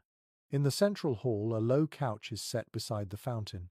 A man reclines there, speaking to two women whose laughter flows as easily as the water. Their conversation drifts between flirtation and business. The shifts so seamless you can't tell where one ends and the other begins. You linger just long enough to take in the atmosphere, the warmth, the colors, the subtle choreography of movement and glance before stepping back into the courtyard. The sound of the fountain follows you out, blending with the murmur of other streets just beyond the walls. In Rome, even the most transactional of spaces carried its own form of theatre, and the stage here was as carefully painted as any in the Forum. The night feels thicker as you leave the courtyard, the scent of lamp oil and perfume giving way to the dry tang of dust and leather. The street slopes downward toward the city's edge, where the glow of torches flares high above the rooftops. You follow the sound of distant cheering until it swells into a roar, and then you see it the outer walls of the amphitheatre, lit like a crown against the dark. By day, this is the arena where gladiators earn their fame in the sand. But tonight, the crowd is gone. The gates are closed, and the noise comes from somewhere else, a small training yard tucked beside the arena itself. Here, under the light of a few flickering braziers, men move with the restless energy of fighters who haven't yet learned to sleep after combat. Historical accounts tell us that gladiators occupied a strange place in Roman society, despised as slaves or outcasts by some, adored as living idols by others. Off the sand, they attracted a level of attention that sometimes eclipsed senators and generals, their lure sharpened by the danger they carried with them. Near the fence, a young fighter leans against a post, laughing with a pair of women dressed in simple but well-cut tunics. His hair is damp from training, his arms marked with faint scars. He catches your glance and grins as if to acknowledge the curiosity that follows men like him everywhere. An unusual note in a satirical poem describes how some admirers sought tokens from their favorite gladiators, strips of cloth worn in the arena, even drops of sweat collected on wool as charms for luck or passion. Whether superstition or pure infatuation, the desire to possess a fragment of the fighter's life blurred the line between trophy and talisman. A trainer calls the men back to the yard, and they begin sparring with wooden swords, the thud of each strike echoing in the quiet streets. A few onlookers remain merchants, travellers, perhaps even disguised members of the elite watching with a fascination that has little to do with technique. Experts are divided on whether the gladiators' offstage encounters were encouraged by their laniste, the owners who profited from their fame. Some argue it kept morale high.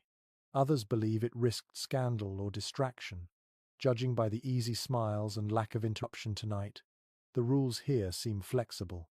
One of the fighters breaks away from the group and sits on the edge of a low wall, wiping his face with a cloth. A woman approaches, places a small clay jug beside him, and says something too quiet for you to hear. He looks up, nods once, and takes her hand in his for a brief moment before returning to the yard. The braziers hiss as someone adds fresh oil, their light catching the pale scars and polished helmets hanging on the wall. You turn away, knowing that while the arena belongs to the crowd, this small yard belongs to moments no audience will ever see. As you walk back toward the main road, the echo of wooden swords follows you, rhythmic and steady, like the heartbeat of a city that never truly sleeps. The steady thud of practice swords fades behind you as you follow a side street lined with shuttered wine shops. The moonlight here feels sharper, catching on every uneven cobblestone.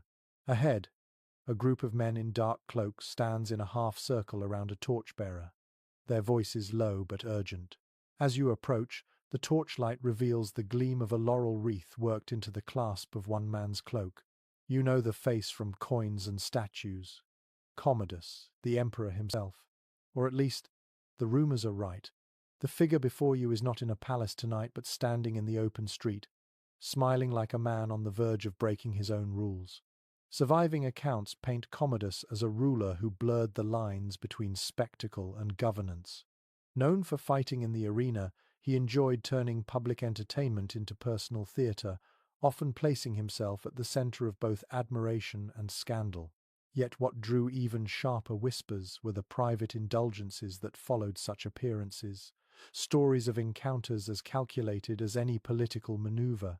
He dismisses most of his retinue with a flick of his fingers, keeping only two close attendants. One steps forward to hand him a cup of wine. The other exchanges a brief glance with a tall woman waiting in the shadows. She emerges into the light, her gown the color of deep garnet, her hair pinned with a gold comb shaped like a lion's head. One curious fragment from a senator's private correspondence claims that Commodus had a taste for orchestrating his meetings, like staged dramas choosing public settings with just enough privacy to fuel rumors without confirming them. Watching now, you can see the method in the way the torchbearer adjusts the light so it falls across the woman's face but leaves Commodus partly in shadow. The emperor says something to her that you can't hear, and she smiles, not a shy smile, but the sort that suggests she's fully aware of the weight of his attention. They walk together toward a gated courtyard, the attendants hanging back just enough to make the pair appear alone. Experts still argue whether these stories about Commodus's liaisons were truth, exaggeration, or outright invention by political enemies. But seeing him here, moving through the city like an actor in his own play, you understand why such tales found fertile ground. From your spot at the corner, you watch as the gates open and swallow the two of them into darkness. The torchbearer remains outside, leaning casually against the wall, his eyes scanning the street not for threats, but for witnesses. When you finally turn to leave, the image stays with you, the ruler of Rome slipping between the roles of emperor and leading man without missing a step. In this city, power doesn't just command obedience, it commands an audience. The streets grow louder again as you follow the slope toward the Forum, but the energy is different, more chaotic, almost giddy. Laughter spills from every corner, and the air is thick with the smell of roasting chestnuts, sweet wine, and wood smoke. Ahead, the marble columns are draped in garlands of pine and holly, and coloured ribbons flutter from balconies. You've stumbled into Saturnalia. By day, this winter festival overturns Rome's normal order, but by night, the reversal is complete. Slaves wear their masters' tunics, senators serve drinks to their household staff, and the city moves in a kind of joyful disarray. The formal greetings of the Forum are replaced with open embraces and mock titles shouted down the streets. Writers of the period agree that Saturnalia was the great equalizer, if only for a handful of days each year. It was a sanctioned inversion of roles, where the usual restrictions on behavior loosened almost to the point of vanishing. Tonight, that looseness is everywhere in the way strangers share cups without asking names, in the bursts of song echoing from side streets, in the sheer density of smiles. Near the steps of a temple, a group of men and women sit in a circle passing a single dice cup. One man in a senator's toga loses a round and is promptly ordered to sing, which he does, but in a bawdy verse that makes his companions howl with laughter. A woman wearing a wreath of ivy leans over to refill his cup, spilling half the wine on his lap and laughing harder when he doesn't flinch. One curious note from a surviving household ledger is that gifts exchanged during Saturnalia often carried hidden messages. A wax figurine of a gladiator might hint at strength or defiance. A pair of dice could suggest risk or temptation. You see a young woman hand a man a small wrapped